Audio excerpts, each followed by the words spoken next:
And we have a deal. How about that? Well, a memorandum of understanding, let's put it that way. Peace in the Middle East with Iran. President Trump signed that overnight over dinner in Versailles. A fact that may be only interesting to me, that it was signed in Versailles. We all know that there have been a lot of peace deals signed there for sure. But already, before the president, before the commander-in-chief, and his negotiation team, before the administration officials were back on U.S. soil, already you were being told what they were all being told in the fake news idiocy, is that this is just like President Trump.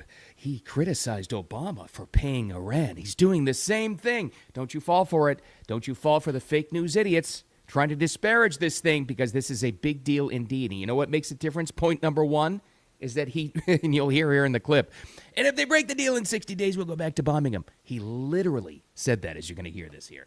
We'll get to it. Thanks for finding me. I appreciate you. It's a big deal, a really big deal. All right. Thanks for finding the Wicked Radio live stream and replay on X and YouTube and Facebook and the audio podcast. As always, where you love to get those. Let's get to it. This is significant. A peace deal signed over dinner in Versailles. He was there, the Macrons, Emmanuel Macron, the president of France. I don't know why. He's got a special relationship with Macron. Maybe it's just strategic. Maybe he actually does like it, but he likes him. I'm having dinner with Manny Macron. But there he was at dinner, literally. And this is when he signed this thing. So this is when he, after dinner, where he finally gets out there and the entire world press was waiting for him outside of the limos, and apparently it took a long time. Trump made this announcement getting back into the secure limo. He said, I signed it. You signed the deal? The MOU? It's signed, yeah. It's signed? We signed it in Versailles. I just signed it. The stories made in just... I signed it. I signed it in between Diet Cokes and burnt steaks. There, you imagine that? It literally was. There's video proof of it now at the dinner table. So he's like, give me another Diet Coke while I'm waiting for him to sign this peace deal. All right, we'll bomb the hell out of Iran if they don't do it. Significant in many different ways, obviously, with all the points in it. But for all the details and exactly what's in this thing, it's a 14-point plan, reportedly. For that, we'll go to young Peter Doocy of Fox News, heir to the Steve Doocy fortune, where he gets to it. Now, it's point number 8 and significant, and this is the point that the fake news idiots are all picking up on, and this is how they're trying to disparage this thing. But here are the details from Peter Doocy, because he does a great job. 15 points. It's not until point number 8 that you get to the line where Iran cannot pursue a nuclear weapon. There is this $300 billion reconstruction fund that the United States will be directing and facilitating, but not donating to directly. And there is this line that the United States has to lift sanctions and unfreeze frozen Iranian assets. The United States insists that this is something that is performance-based, but it is going to be a huge moneymaker for the Iranians. And President Trump told me, I asked him today, what is the difference between just giving the Iranians a U.S. dollar and unfreezing a U.S. dollar? He says it is his opinion and Scott Bessent's opinion that if you freeze somebody's money, it is always theirs, and that at some point you have to give it back. He thinks that this is the time. Wow. There it is. Oh, man. Oh, there it is. Oh, boy. Oh, and all the headlines, you can see them already. $300 billion.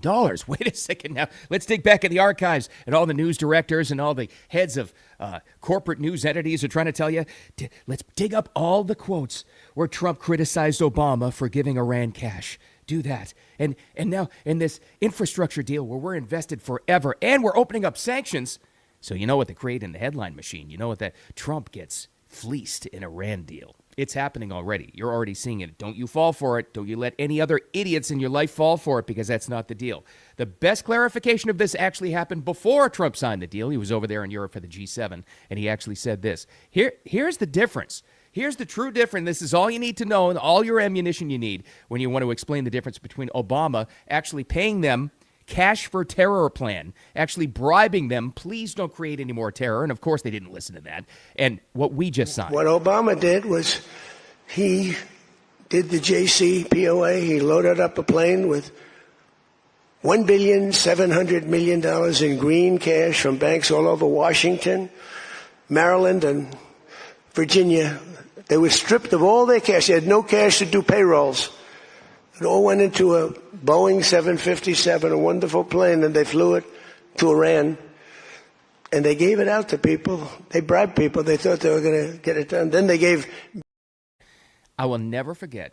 We all know the deal. We all know that the literal pallets of cash that were dropped in Tehran, just paying them off. It was cash for terror, is basically what it was.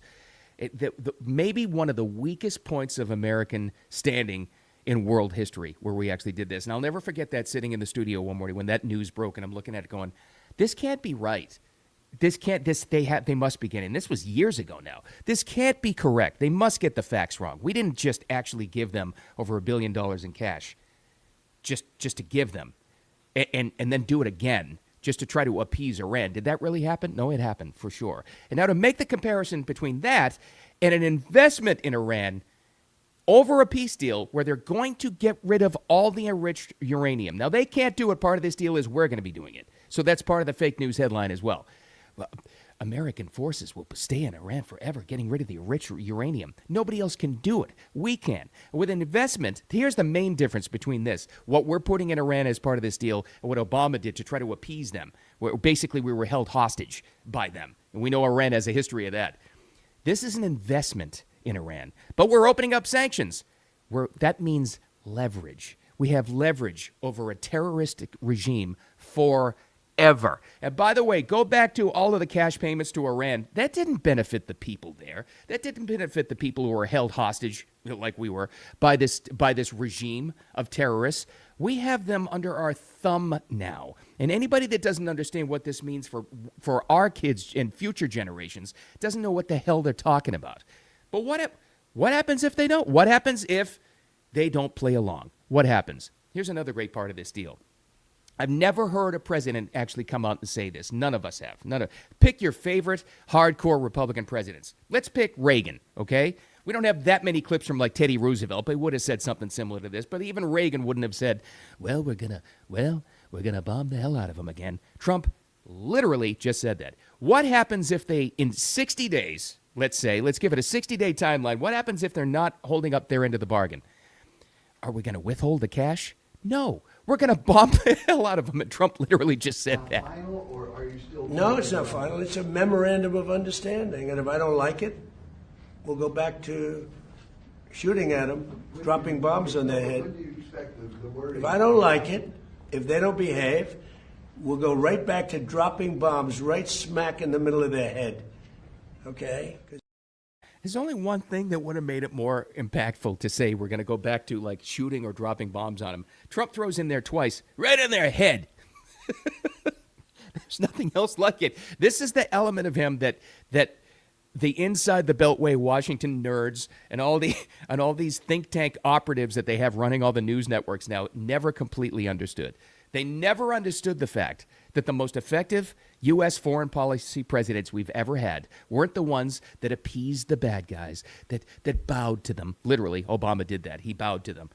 That gave them cash for this. No, the most effective presidents we've ever had just a little touch, just a little bit of crazy, where you didn't quite know what they were capable of. You know why? You know why that is? You know why the nerds never understood this? Because it scares the bejesus out of the bad guys. That's why it's so important. Reagan had that, for sure. I'm sure going back in history, for sure Eisenhower had that. You saw that in World War II. Teddy Roosevelt had that, where we're going to just... Do you remember the Reagan? There's a famous clip of Ronald Reagan. He didn't know that it was a hot mic and a hot camera at the time when it was a satellite check. And he literally said, test, 1, 2, 3. It was an address from the Oval Office. He goes, test, 1, 2, 3. Let's check the levels. The bombing will begin in 15 minutes. Which was obviously, and then there was a State Department press that said it was a mistake. He was just kidding. It was this and that. Mistake or not, it scared the hell out of the Russians, and it was very impactful.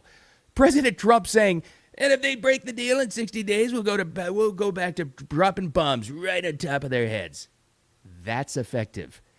That's effective, and what the nerds in Washington don't understand is, it's not presidential. The hell it's not. Don't buy that line of crap. It's very presidential. You know why? Because it's effective. Whatever is presidential is effective, and President Trump is effective. They literally bombed the hell out of him and kept on doing it until they agreed and we got a deal we wanted. That's effective, despite what they're going to try to tell you and are already telling you. Look up that, if you're watching this or listening to this in replay mode on your timeline, Just check out the headlines. Look at everything they're possibly trying to do to disparage this deal. And that's exactly what they're going to tell you.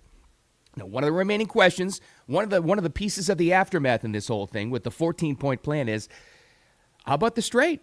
What's going to happen? On a personal level, we've got summer vacation season here already. You've got the 4th of July coming up. Yeah, it's nice to have peace in the Middle East. It's nice to have leverage in Iran. I'd also like my gas prices to be normal, okay? I've got some, family travel here coming up. What's going to happen there? What happens if they behave and they let it get rid of they start to get rid of the uranium, and that's fine. But what happens if they start to get a little frisky again in the Strait of Hormuz? What happens if that happens? A reporter asked a great question as he was on the tarmac getting ready to head home. Are we going to monitor the situation in the Strait? Are we going to stay there for a little while just to make sure? And he answered directly. How long will you leave the U.S. military in the Gulf? It's a good question. We haven't thought of it. We're really probably a while. It's a good place to stay. The question was, how long will you leave the military in the Gulf? I would say a little while. See how it all goes. Little while. Now, would you rather have that? Would you rather have us pick up sticks and send all the boats home? Or would you rather just stay for a little while, as he says, stay and make sure that everything's there, make sure these ships can pass freely and we can get all the oil we want, we can export all the oil we want? Yeah, I would think so.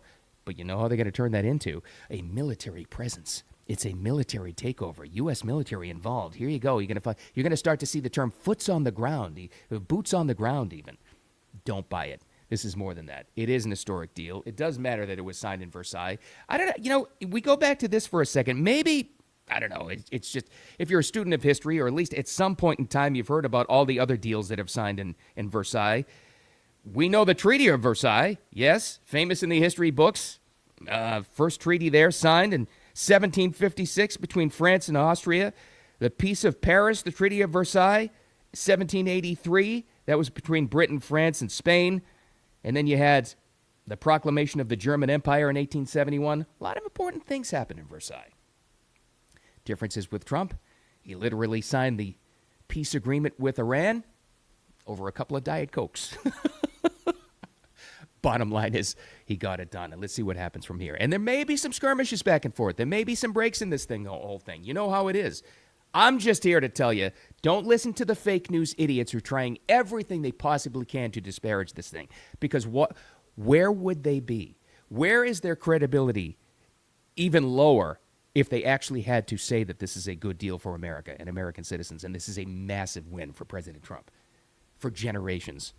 They can't wrap their heads around that, and they never want to admit the truth. So the fake news is going to be running overtime to try to tell you that this is some sort of a loss and that we're paying and getting extorted by Iran. Not the same thing. Again, I don't like to do this too much. I'm going to repeat a clip, though. What's the difference between this and the Obama cash for terror plan? He laid it out perfectly even before, the day before this peace deal was signed. What Obama did was he did the JCPOA. He loaded up a plane with $1,700,000,000 in green cash from banks all over Washington, Maryland, and Virginia. We got nothing out of that except a lack of leverage. Now we have it back. Good. You should be happy about this. Let's hope it stays true. Thanks for finding me. I appreciate you. I got to get out of here. You do too. Make it a wicked awesome Thursday. Appreciate you as always. Special note, audio podcast only listeners. That's been really growing, so I appreciate you very much for doing that.